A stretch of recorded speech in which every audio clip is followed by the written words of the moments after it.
What is going on, guys? Today we are looking at the meta midfielders in FIFA 23. CDM, CM and cams. Cheap, expensive, mid and a whole lot of in between. Starting off the list is going to be our man Traore. We've got a couple of cheap options that we are starting to phase out as I am trying to do more of a meta midfielders that everybody's going to use. So this will be the final one that really kind of sees the very, very cheap options. It's going to be a mix of like 100 plus to millions of coins of cards. And then I will do kind of a series where it's under a 50k, under 100k, so you can see a good value across the board. Traore though, Traore and Sissoko both very, very cheap. They are not necessarily elite division players, but if you are in the lower divisions, maybe not got the most amount of coins, these two have been absolutely solid DMs for me across the whole of the year. A League Gun side that really, really has that focus on DMs. These two are options that I really like and hopefully do get a better version as we go through the rest of the game. So for these two, they're going to be my two cheap options. We then kind of jump up a little bit into Zachariah, who is featured in a lot of Premier League teams in my opinion, and definitely could do with another upgrade. But in terms of a physical DM who's going to tackle, win you the ball back and knock it out into your wings or obviously into your other midfield, he is another absolute class act of a CDM. We then have Benazir, who is a new fantasy foot, still I believe can be upgraded. I know he doesn't have the next 6 games defeated avoids. I'm pretty sure he can get the appearances still. I don't think he's got any of the, I think it's assists and goals. I don't think he's got any as of yet. And he has obviously won 1 match. So he has had 1 upgrade, I believe, so far. Be interested to see where he finishes up at. But we liked his road to the knockout at the start of the year that got to an 87, I think. Pretty sure it was 87. Are you tired of using players like this? I would much rather have teams more like this. Then I recommend going over to skycoach.gg for all of your coaching and coins needs. They are cheap, fast and reliable, but at the checkout make sure you are using code JT11 for a discount on your orders. Back to the video. But now we've got a big upgrade, great dribbling bonus on him, defending and physical looking good, could do with a bit more strength, which an anchor would sort out, or you go absolute all ham on that pace and get that shadow for the defending and pace bonus. But another great card that you can get that can still be upgraded for a little bit of a price. We're then on to Phillips, who is a cracking DM. I feel like if he does get another upgrade, which would be astonishing from him, an 89 CDM in the Prem, gonna come at a heavy tax price, but what he offers, again, is very much like a Zachariah, a solid DM, good passing ability. On the ball, it isn't actually that bad. Sometimes can feel a little bit stocky in them kind of really tight angles where you kind of need more of a cam, but most definitely will do the job as a solid blocker of the ball. We then move into Team of the Year Makalele. Again, another great upgrade from Team of the Year icons. The campaign icons we've had have been absolutely brilliant. So another big hats off to EA for that. It's nice to see that they've gone for a different element with the icons. If this is what we're kind of going to see next year, I'm all for it. I do like the fact we're getting different upgrades. It's not always just base, mid, prime moments. It's very, very mundane. I like that they've just thrown in random cards into what was it? It was World Cup, Team of the Year, Fantasy Foot. Well, not even Fantasy Foot. It was Foot Birthday. It's nice to see that they've gone for a different element and given them a really nice boost. So hats off to that. Really like this Makalele card. Nothing too special, but definitely in a version of Makalele, not a bad card to get into your team.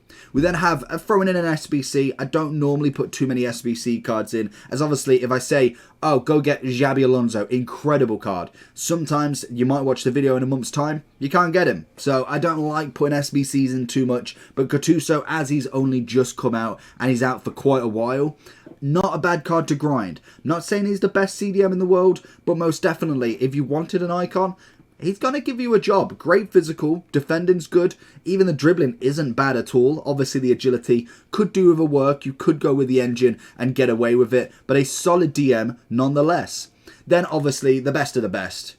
It's Yaya Toure. Yaya Toure is just outstanding. You don't really get too much better than him. He genuinely is one of these CDMs that just comes into the game and is solidified. Hullet, Vieira, you're looking at Matthias. They are all players that everybody wants from day one. Yaya is that same player. As soon as we saw him announced as a hero, you just knew that hero was going to be wanted. Then they gave him an upgrade, even better. If they could give him one more to a 92-93, he'd be the best CDM on the game. Hands down, incredible. Then we move on to the CMs, and I've got Renato Sanchez as the first one. Obviously, the one to watch has not been upgraded for months now, and yet he still comes up every time.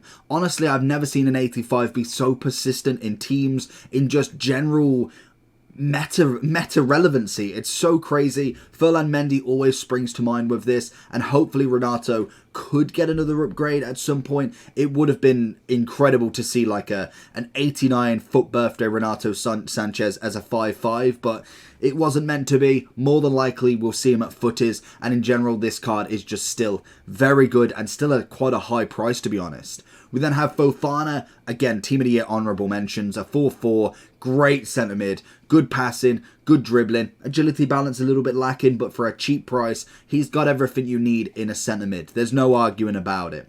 We then have Guendouzi, who again, I've gone with a 4-star, 5-star version, as he is one of the cards that has the 5-4 or the 4-5.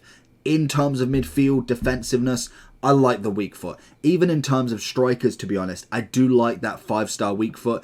Even though maybe wingers, I'd be looking at a 5-star skill, just because I feel like the skill moves down the wing is going to be more beneficial. Whereas in a DM role, in a CM role, I feel like that weak foot is going to be absolute class. We loved his, I want to say Phenoms version. This card is just another step up for him and another great midfielder you can get in Ligue 1.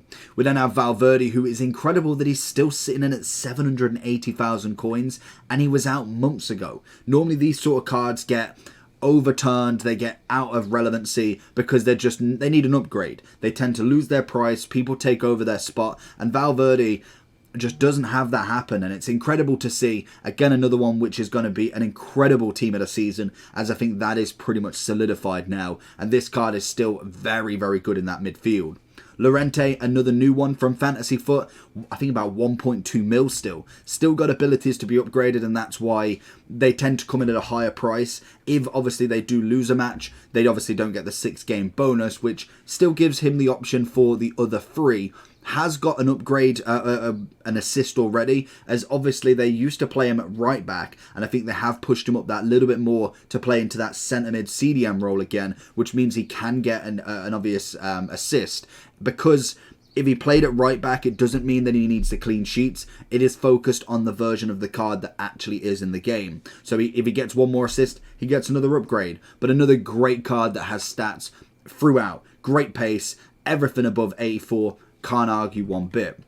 We then move on to Patrick. Big old Patrick could do with the upgrade, but still is a great CM. CDM, CM, Patrick Vieira has been a highlight of icons. Everybody wants him. Him, Hullet, Matthias, then obviously Yaya Toure are the runners in that midfield. And most definitely, there's very little explanation needed other than try him out and see how good this card is. We then have Bruno Guimaraes as a 5-star, 3-star, foot birthday, 6 foot with a high. Again, I really like this card, and I do think in terms of stats are absolutely perfect. You can go with a shadow, get your 91 pace, I think it would be. Then obviously he's got the defensive ability, which would be upgraded. Physicals are already there. Passing's incredible. Not too fussed about cross nor free kick accuracy with him. And he's got a little bit of shooting. This card up for me is a big one.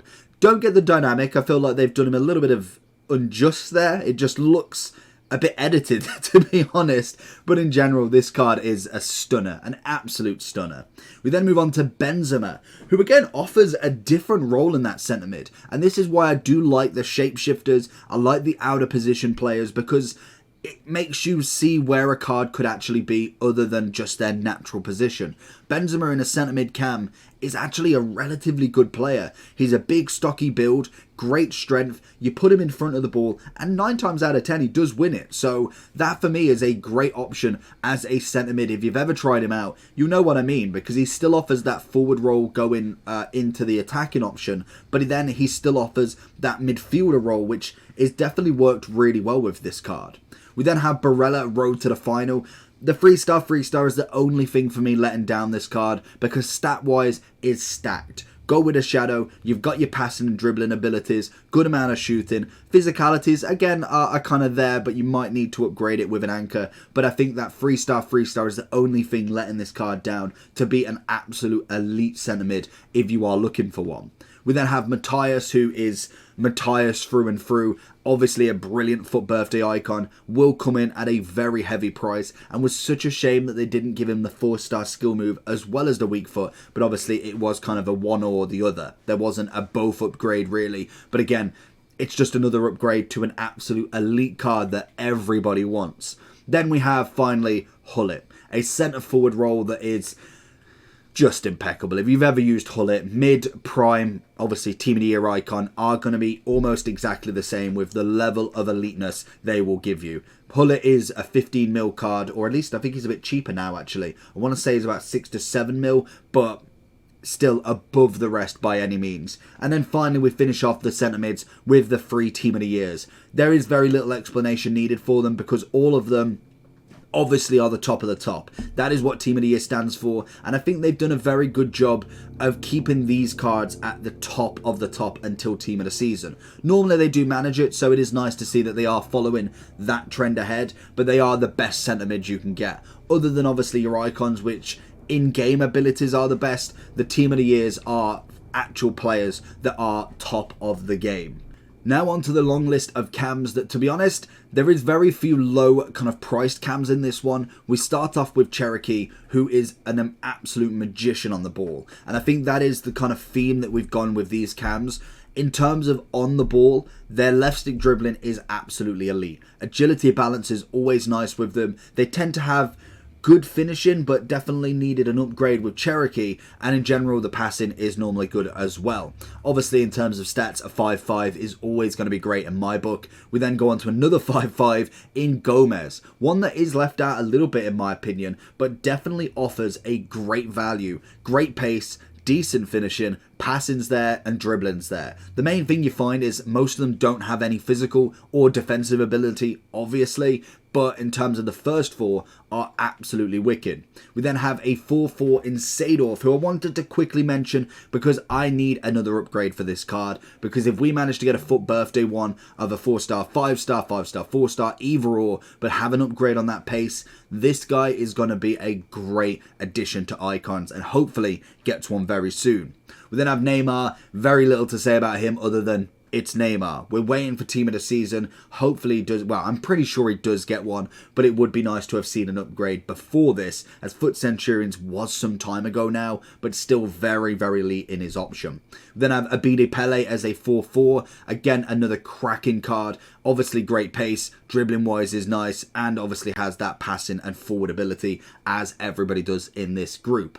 Bernardo Silva is a new one, a 4-5. Probably one of the lesser ones in this options. I feel like the players around him are definite top end. Bernardo is a great player for the dribbling aspect, but in terms of overall game, I feel like he's very good, but I wouldn't necessarily put him into a breakout elite version as of yet. Maybe a Footies could do that, but I do think this card's dribbling ability is better than, is as good as everybody else. But I think overall attacking game, I've definitely seen better.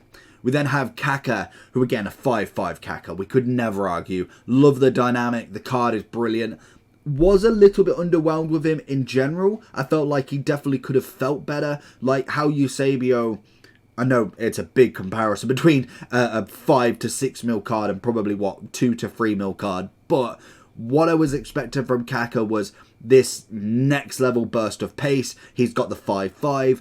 And sometimes he just felt like he was a little bit lost at times. In terms of a generic cam, very, very good. But I did think that the upgrade was going to feel a lot better. And it could just be the game that I was playing.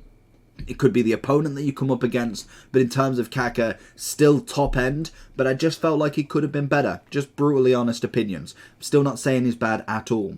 And then we have the final 2 in Zidane 5-5 Prime, who again is elite of all elite in terms of cams. And obviously our man Pele. I was arguing between Pele, if obviously he's more of a striker than a cam. But his actual position is cam on the position. So he's got to come in this list. And Pele is GOAT material. absolutely brilliant. 98 rated cam, the highest rated icon you can still get. There's very little to say other than incredibleness. So if you did enjoy this video, make sure you do like and subscribe on it. If you want to check the video out on screen, make sure you do that, and I'll catch you all for the next one.